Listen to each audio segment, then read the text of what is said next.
Hello and welcome to this edition of Global Visitor. I'm Liana in Beijing. Now travel with me to look into some of the world's most amazing cultures and distinctive lifestyles. Today, we'll continue to walk on the streets of Stroeget in the Danish capital Copenhagen. Then, we will stop at an old Danish castle to taste some gourmet dishes. Also in Copenhagen, you will see just how people love to ride bicycles around one of the greenest cities in the world. The walking street of Stroeget in Copenhagen has so much more to offer than you could imagine. Today, let's continue our trip with our reporter there. It's just an ordinary post office. People come and go, buy stamps, send letters. But 23 years ago, this building was the scene of one of Denmark's greatest crimes. In 1988, 4 men dressed in police uniform attacked and robbed a postvan as it arrived here at the Kongens post office.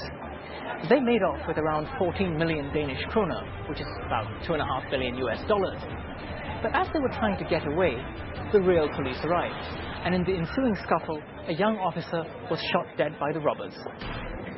But who were they, and why did they do it?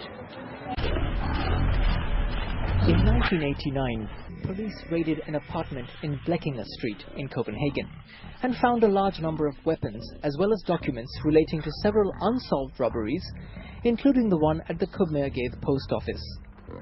And thus was solved the mystery of the so-called Blekinge Band, or the Blekinge Street Gang, who were a small group of left-wing radicals. Over some 20 years, they committed a number of politically motivated crimes to support left-wing causes, including, most famously, the People's Front for the Liberation of Palestine. The gang members were eventually caught, tried, and served around 10 years in jail. But it was never conclusively proven which of them killed that unfortunate policeman. From the grimy underworld of crime, we now go back to an area near Stroeget, and to a place of peace and beauty. Just a few meters off Stroeget lies one of Copenhagen's most venerable relics, the Nikolai Kirke, or Church of St. Nicholas, which is in fact the city's third oldest church. When it was built 800 years ago, it would have lain close to Copenhagen's waterfront at the time, and naturally it became a place of worship for sailors, fishermen and traveling merchants. And that's not surprising, because St. Nikolai is the patron saint of seafarers. Its architecture reflects diverse styles, like the Gothic and Renaissance, as various parts of its structure were added or renovated in different historical periods. But Nikolai Church's role as a place of worship ended with the Great Fire of Copenhagen, which partly destroyed this building in 1795. What remained has since been renovated and used as a naval museum, central library, and ironically, a fire brigade station. Even a slaughterhouse was set up in the churchyard at one point. Since the 1960s, it has evolved as a site for contemporary and avant-garde art, craft and sculpture, and today houses the Nikolai Art Collections. After winding its way past churches, fountains, squares, shops and restaurants, Stroeget emerges onto the wide-open Kongens Nytorv, or the King's New Square.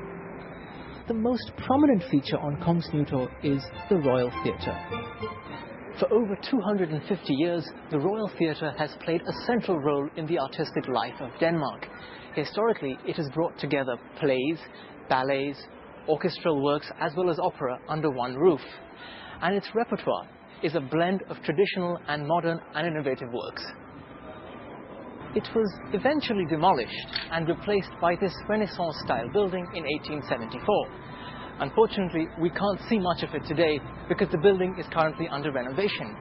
Now, many musicians, actors, singers, dancers, and playwrights have aspired to perform here, but not all of them have succeeded.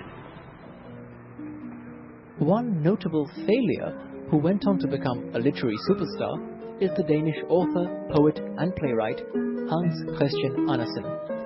Today, he is known all over the world as the author of fairy tales such as The Little Mermaid, The Ugly Duckling, and The Emperor's New Clothes. At the age of just 14, H.C. Andersen tried to find work as a singer, dancer, and actor at the Royal Theatre. but the theatre authorities felt he didn't have the right skills, and instead supported him in getting a good school education. Hans Christian Andersen spent several periods of his life, including his final years, here in this harborside quarter called Nieuwhoven, which lies opposite Stroeget and just off Kongens Nytorv. In fact, one of the houses he lived in, Nieuwhoven number 67, is that white building that lies just across the street. Now, Andersen was a complex man and also a very solitary one. He struggled to find love in his life. He never got married. Perhaps he compensated by writing all those fantastic fairy tales. But at any rate, he was possessed of a restless, inquisitive soul. And he journeyed to several countries, across the Mediterranean, across Europe, and even as far as North America. He would have found a lot of inspiration. The kind of inspiration that makes a great writer. Today, Nieuwhoven is one of Denmark's most exclusive areas. Its 17th century houses, trendy cafes, gourmet restaurants and seaside location make it a favorite spot for tourists and residents alike. Its maritime heritage is visible in the many traditional wooden ships that are moored along the quays. Some of these vessels date back to the 1890s.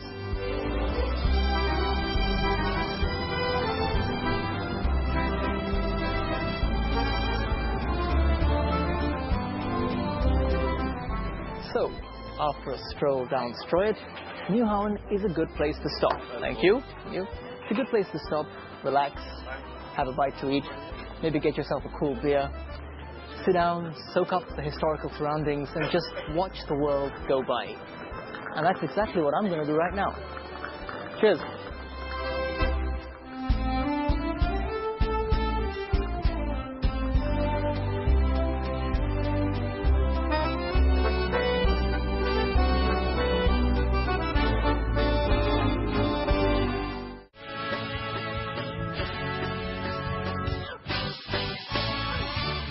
The Dragsholm Castle, the oldest remaining structure of its type in Denmark, is located in downtown Copenhagen. Please follow our correspondent to take a modern gastronomy trip to this nearly 800-year-old compound. The Dragsholm Castle, the oldest remaining structure of its type in Denmark, is only about 1 hour's drive from downtown Copenhagen. At its invitation, let's take on the journey to the nearly 800-year-old compound. It has now become one of the foremost restaurant hotels in a northern European country. Along the way to the quaint architecture is a characteristic tract of the Danish countryside, with small towns dotting wide stretches of cultivated farmland.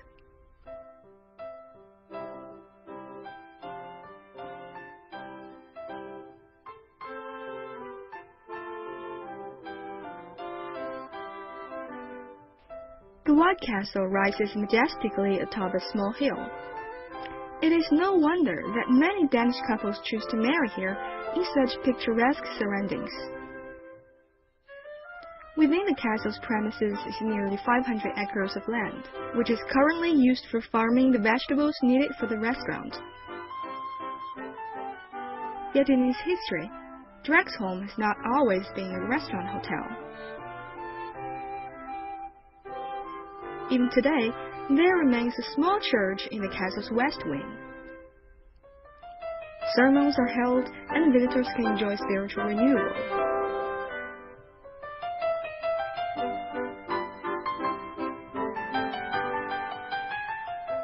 Actually, its past was not always peaceful.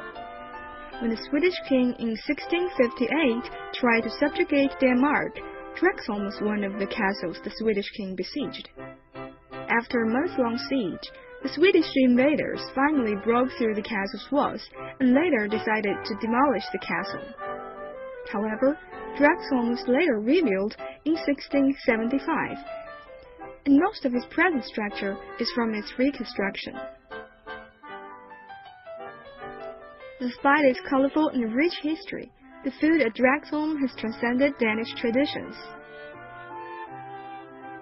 When Claus and Henriksen hired as head chef for the castle's kitchen, he aspired to create a new style from the traditional heavy Danish food.